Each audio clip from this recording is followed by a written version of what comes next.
अगर आप चाहते हैं कि आपके लव बर्ड जो है वो साफ सुथरी ब्रीड दें आपको, आपके बच्चे जो है वो सेहतमंद पैदा हों, किसी किस्म का कोई डिफेक्ट ना हो आपके पास, आपका सेटअप जो है वो अच्छा आउटपुट दे आपको, तो ये काम ऐसा काम है जो मैं आपको बताने जा रहा हूँ। ये बहुत सारे लोग नहीं करते, उनको पता नहीं है, भूल जाते हैं या जहन में ये बात नहीं है। लेकिन बहुत कम ऐसे भी लोग हैं जो कि ये काम करते हैं। रिसेंटली मैंने किसी को ये काम करते हुए देखा और उनकी वीडियो मैंने फेसबुक पर देखी, तो मैंने सोचा कि इस पर वीडियो बना ली जाए ताकि आप लोगों को भी पता चल जाए कि ये काम कैसा है। ये काम क्या है, छोटा सा काम है, अगर आप ये कर लेंगे तो आपके सिर दर्द जो है ना वो खत्म हो जाएगा। लव बर्ड के अंदर किसी ना किसी किस्म के मसले आते रहते हैं। लेकिन लोगों के मसले क्या होते हैं, ब्रीड तो आ रही है लेकिन ब्रीड जो है ना वो बच नहीं रही। कई लोग कहते हैं ब्रीड आती है लेकिन पेरेंट्स जो है वो बच्चों को फीड नहीं करवा रहे। कई लोग कहते हैं यार ब्रीड आती है लेकिन कभी ना कभी कोई ना कोई बच्चा बीमार हो जाता है, या इनकी आंखों में कोई प्रॉब्लम आ जाती है, या ये डिफेक्टेड बच्चे निकल आते हैं हमारे पास, पैर टेढ़े हो जाते हैं उनके, या बच्चे कमजोर हो जाते हैं, या किसी ना किसी किस्म का कोई ना कोई मसला हो जाता है। हमारी ब्रीड का साफ सुथरा आउटपुट नहीं निकल पाता। उसका तरीका मैं आपको बताता हूँ, तो गौर से सुनिएगा। So hi guys, you are watching my channel Ahsan pets. अस्सलाम वालेकुम, मैं हूँ अहसन जफर, कराची पाकिस्तान से। कॉकटेल मेरी पहली मोहब्बत। लेकिन आज हम बात कर रहे हैं लव बर्ड्स फैमिली के बारे में। गाइज मैंने अभी किसी को देखा किसी की वीडियो के अंदर कि वो भाई क्या कर रहा था कि भाई उसके सेटअप में ना टाइल्स लगे हुए हैं, ठीक है। अच्छा, ये मैं बात क्यों बता रहा हूँ, इसका मकसद समझिएगा। मेरी बात का हरगिज ये मकसद नहीं है कि लोग टाइल्स लगवाना शुरू कर दें। भाई पहले कम खर्चे, आप सोचें, आप लोग कमा नहीं पा रहे, कई लोग आप में से मिडिल क्लास लोग हैं, देखें जिसके पास बहुत पैसा है वो तो सरवाइव कर रहा है। लेकिन मेरी वीडियो में ज्यादातर बातें उस आदमी के लिए होती हैं जो बेचारा स्ट्रगल कर रहा है, या मेरी तरह है, या अभी जिंदगी में बहुत सारी चीजें खुद से कर रहा है, परेशानियां झेल रहा है। तो मैं जो बात बताने जा रहा हूँ उसका हरगिज ये मकसद नहीं है। अगर मैं टाइल्स की बात कर रहा हूँ तो पता लगे आपने टाइल्स लगवाना शुरू कर दिए, भाई नहीं लगवाने आपने। मैं आपको बता रहा हूँ मैंने वीडियो में क्या देखा। मैंने वीडियो में देखा कि यहीं का ही पाकिस्तान का, पंजाब का एक बंदा है। उसने, पंजाब में तो खैर सबने अपने सेटअप में टाइल्स लगाए हुए हैं। अब टाइल्स से फायदा क्या होता है, टाइल्स से फायदा ये होता है कि कोई भी चीज गिरती है ना नीचे, तो सेटअप को साफ करना, झाड़ू लगाना या पोछा लगाना बड़ा आसान होता है। मतलब फिनाइल का पोछा हो या किसी ना किसी किस्म का एंटी बैक्टीरियल लिक्विड जो है पोछे में मिला के फर्श साफ हो जाता है, तो एक फर्श जो है ना अच्छा रहता है। अच्छा, अब क्या फर्श साफ करने से लव बर्ड की ब्रीडिंग का क्या ताल्लुक है? भाई कोई ताल्लुक नहीं, मैं आपको वैसे बता रहा हूँ। अच्छा, उस बंदे ने क्या किया, दिखाया कि जी फर्श वो धो रहा है। अब धोने के साथ साथ वो कर क्या रहा है, भाई वो अपना पिंजरा जो है एक उंगली से खींच के साइड पे कर बीच में ले आता है, और पिंजरे के पीछे जो भी कचरा वचरा पड़ा होता है वो सब वो साफ करता है बंदा। पिंजरा वापस एक उंगली से पकड़ता है और वापस जहां उसकी जगह थी वहां लगा देता है। अब बात यह है कि ये आदमी एक उंगली से कैसे लगा पा रहा है, खींच पा रहा है, लगा पा रहा है। मतलब कितनी आसान होगी जिंदगी अगर आप एक उंगली से पकड़ के पिंजरा आगे की तरफ को खींच लें पूरा का पूरा, और उसके पीछे जमा हुआ सारा गंद आप धो दें या साफ कर दें जो भी है, और फिर दोबारा एक ही उंगली से दोबारा से पिंजरा वापस चला जाए। अब ये हुआ कैसे, मैं आपको बताता हूँ। देखें भाई, मैं आपको मशवरा दे रहा हूँ, उस भाई ने भी वीडियो में जो है ना यही मैसेज कन्वे किया हुआ था। अपने जो पिंजरे हैं ना वो आप बड़े बड़े पिंजरे लें, ऑर्डर पर बनवाएं, और उनके नीचे व्हील यानी कि टायर जरूर लगवाएं। टायर की बहुत सारी किस्में होती हैं यार, बिल्कुल चवल से टायर भी लग जाते हैं सस्ते से, वो वाला काम नहीं करना आपने। चवल से टायर लगवाएंगे तो आपको पता है पिंजरा है, पानी वानी गिरता है, बर्ड्स नहाते भी हैं, तो टायर निकल जाते हैं उसके। यानी कि लोहे के टायर, लोहे का उसका पैंदा होता है नीचे और उसके नीचे टायर होता है, तो वो जंग पकड़ जाते हैं टायर, उसके व्हील भी जंग पड़ जाते हैं, पकड़ जाते हैं। तो आपने भाई एक ही बार खर्चा करना है। मैं कहता हूँ पैसे नहीं है ना, आप एक पिंजरा बनवा लो। अगर आप पांच पिंजरे, अगर आप पांच फालतू इंतहाई फजूल और बकवास पिंजरे बनाना चाह रहे हो, तो मैं आपको यही मशवरा दूंगा, उन पांच पिंजरों की जो कीमत है ना उसमें आप एक पिंजरा बनवा लो इसी तरह का, उसके नीचे टायर लगे हुए। अब आप बोलोगे यार ये क्या बात कर रहा है, टायर से और टाइल से क्या ताल्लुक है लव बर्ड की ब्रीडिंग का? भाई ताल्लुक है, मजाक नहीं कर रहा, बहुत गहरा ताल्लुक है। पिंजरे जो है बीच के पार्टीशन निकाल दें, एक बड़ा खाना हो तोते के पास, नीचे टायर लगे हुए हो पिंजरे के, उससे होता ही है आप भाई पिंजरा बड़े आराम से हटा के सफाई कर लेते हो। लव बर्ड में जो सबसे बड़ा मसला है ना वो ये है कि ये हाइजीन, इनमें हाइजीन का ख्याल रखना पड़ता है, खासकर इंडोर वालों को, जिनके सेटअप इंडोर हैं। वो तो आपको पता है कि कैसे पिंजरे के नीचे यार कॉकरोचेज हो जाते हैं और पिंजरे के पीछे जाले बन जाते हैं, मट्टी जमा हो जाती है, और ऊपर से जो कचरा गिर रहा होता है वो सबसे लास्ट वाले खाने में जो है वो साइडों पे जमा होना शुरू हो जाता है। अगर आप इसको सही नहीं करेंगे भाई, कचरे के अंदर जुएं हो जाती हैं, और ये जुएं जो है ना ये 15-20 दिन के अंदर अंदर मतलब पैदा हो जाती हैं ये। फिर ये जुएं जो है वो गंदगी से निकल के बॉक्सेस में जाती हैं माइट्स की सूरत में, और ये घोंसले में चली जाती हैं। फिर ये बच्चों के जिस्म में दाखिल हो जाती हैं, मतलब कि परों के अंदर, और ये इतनी बारीक होती है नजर ही नहीं आती, और ये बच्चों का खून ना आराम आराम से चूसती रहती हैं, चूसती रहती हैं। इससे होता ये है बच्चे खराब हो जाते हैं, बीमार हो जाते हैं, बच्चे कमजोर बच्चे निकलते हैं। कई बार पेयर भी जो है ना अंडे छोड़ देता है। उसकी वजह ये होती है उस अंदर जुएं हो रही होती हैं घोंसले में। अब वो नजर आपको आएंगी नहीं, जाहिर सी बात है। घोंसले के अंदर अगर इतनी बारीक जुएं होंगी तो आपको कहाँ नजर आएंगे, वो भी नॉर्मल ह्यूमन आई से तो बिल्कुल नजर नहीं आती। तो यही वजह होती है कि आपके कई लोगों के लव वर्ड जो है ना आपको पता ही नहीं होता, वो खुश ही नहीं होते बेचारे, तकलीफ में गुजार रहे होते हैं टाइम, और आप भी सफाई नहीं कर पा रहे होते। भाई इतना काम करो जितना आपसे बर्दाश्त हो जाए। कौन आपको मशवरे दे रहा है यार ये 200 पेयर और 150 पेयर रखने के, या टारगेट क्यों बना रहे हो आप अपना?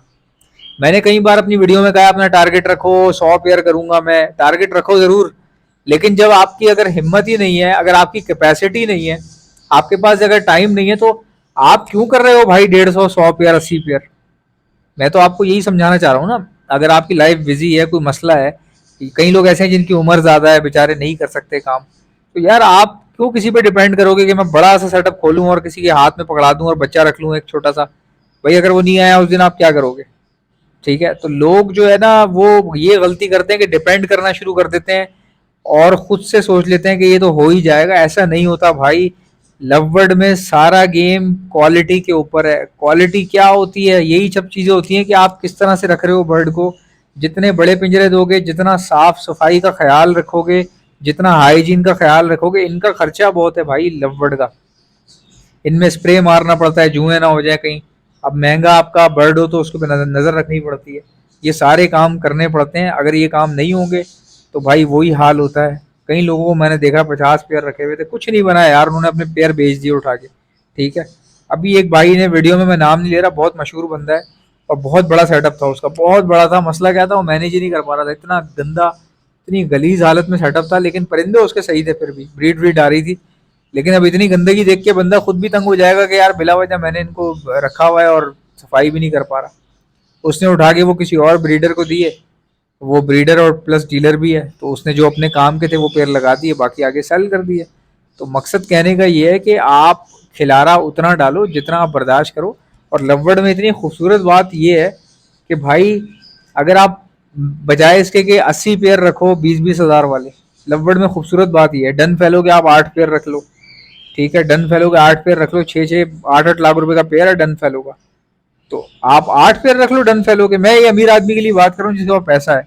भाई आप डन फेलो के 8 पेयर रख लो, सही है, और कम जगह पे रख लो, पिंजरा बड़ा ले लो, आपको मैनेज करना आसान होगा। 4 या 8 पेयर या 12 पेयर जो है ना मैनेज करना आसान होता है। तो उनकी इनकम भी उतनी होगी जितने आप 20-20 हज़ार वाले 80 पेयर रखोगे, या बड़ा सा बिला वजह गैर जरूरी जो है ना सेटअप इतना लंबा लगाओगे, उससे बेहतर तो यही काम है। मैंने तो आपको बताया ना कि कितना साफ सुथरा काम है।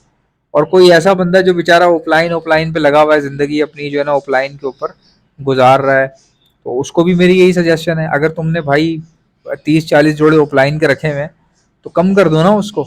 एल्बिनो रेड ही रख लो, क्रिमिनो डेकिनो पे आ जाओ। सिंपल सी बात है, इससे ही होगा, पेयर भी कम हो जाएंगे तुम्हारे, इनकम तुम्हारी उतनी बनेगी जितनी उसमें बन रही थी। तो अब जो है वो आप महंगे बर्ड से फायदा उठा सकते हैं, लेकिन महंगा बर्ड खरीदते हुए एक चीज की ख्याल रखना है आपने, वो ये है कि अगर बर्ड आप महंगा वाला ले रहे हो तो ये देखो कि भाई वो दिखने में खूबसूरत है भी कि नहीं। जैसे पैलेट, पैलेट बहुत मशहूर हुआ था, पैलेट पैलेट पता नहीं कौन सा पैलेट था 12 लाख रुपए का। अब पैलेट नजर नहीं आता, कोई बात ही नहीं करता पैलेट की। तो ये कुछ म्यूटेशंस ऐसी होती हैं जो बिला वजह एक यूनिक यानी रेयर होने की वजह से महंगी होती है, बट उनकी कोई ब्यूटी नहीं होती, कोई कैरेक्टरिस्टिक्स अलग से नहीं होते उनके, ऐसे कैरेक्टरिस्टिक्स नहीं होते जो अट्रैक्टिव हो। तो ऐसा बर्ड मैं आपको गुजारिश करूंगा कि भाई ऐसा बर्ड आप ना लें जो बिला वजह का महंगा हो और पीछे उसकी कोई कैरेक्टरिस्टिक्स ना हो, तो वो बिल्कुल बेकार है उसमें इन्वेस्ट करना। ठीक है, कई लोगों ने पैलेट लिए और पता नहीं 12-12 लाख 8-8 लाख के पैलेट लिए, लेकिन वो पैलेट पता नहीं क्या उनका बना, कुछ समझ नहीं आई किसी को क्या सीन था, क्या हुआ उसके बाद। कई लोगों ने शोर मचाया जी ये तो बिला वजह फ्रॉड कर दिया गया, एक बर्ड को इंट्रोड्यूस कराया और बताया गया ये है यूं है, और हमने ख़रीद लिया, अब उसके पीछे कोई डिमांड ही नहीं है, कोई उसका नाम ही नहीं है बर्ड का। तो भाई ये गलती देने वाले की थोड़ी है, तुम्हारी गलती है ना। कोई कुछ भी बोलता है तो ले लेते हो क्या? भाई अब ले लिया तो उसको ओन करो, उसकी वैल्यू आप बनाओ ना।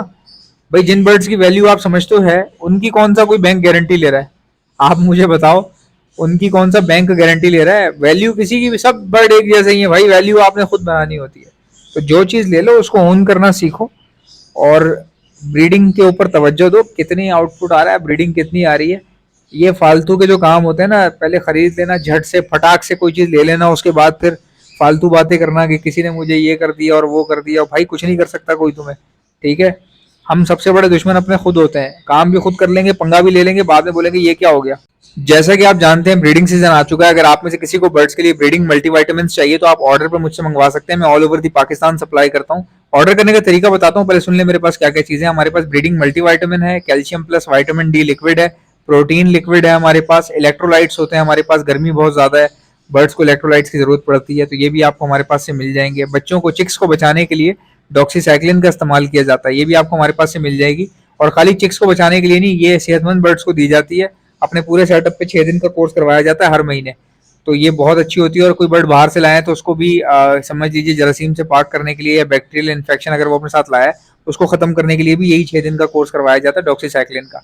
अब अगर कोई बर्ड बीमार हो चुका है, कोई बीमारी आ गई है, मिसाल के तौर पे नजला, खांसी, मोशन, बुखार या सोकड़े की बीमारी हो रही है, आंखें सूज रही हैं, बर्ड कमजोर हो रहा है, तो ऐसे वायरल लगने के बाद हार्ड एंटीबायोटिक का इस्तेमाल किया जाता है, ये भी आपको हमारे पास से मिल जाएगी। एंटीलाइसिस स्प्रे, जो जुओं के लिए परिंदों के ऊपर स्प्रे मारा जाता है, उनकी जुएं खत्म हो जाती है लेकिन परिंदे को कुछ भी नहीं होता, ये भी आपको मेरे पास से मिल जाएगी। और एक ऐसा प्रोडक्ट है जो मेरा अपना बनाया हुआ है, हैंड फीड है ये। और सिर्फ हैंड फीड नहीं है, हैंड फीड होने के साथ साथ ब्रीडिंग बूस्टर भी है। ये सॉफ्ट फूड के ऊपर छिड़क कर देंगे तो ये ब्रीडिंग बूस्टर बन जाएगा। बाकी हैंड फीड के तौर पे आप अपने लवबर्ड को कराएं, कॉकटेल को कराएं, रिंगनेक को कराएं, बेफिक्र होकर आप करवा सकते हैं। हैंड फीड करवाने वाले इंजेक्शन और उसके आगे लगने वाली स्टेनलेस स्टील की नोजल्स, ये भी आपको हमारे पास से मिल जाएंगी। ऑर्डर करने का तरीका क्या है, इनमें से कोई भी चीज चाहिए उसका नाम लिखकर सेंड कर दीजिए मुझे मेरे व्हाट्सएप के ऊपर। मेरा व्हाट्सएप का नंबर है 0327231040। इंशाल्लाह मिलते हैं नेक्स्ट वीडियो में। वीडियो को लाइक ठोको, चैनल को सब्सक्राइब। अल्लाह हाफिज।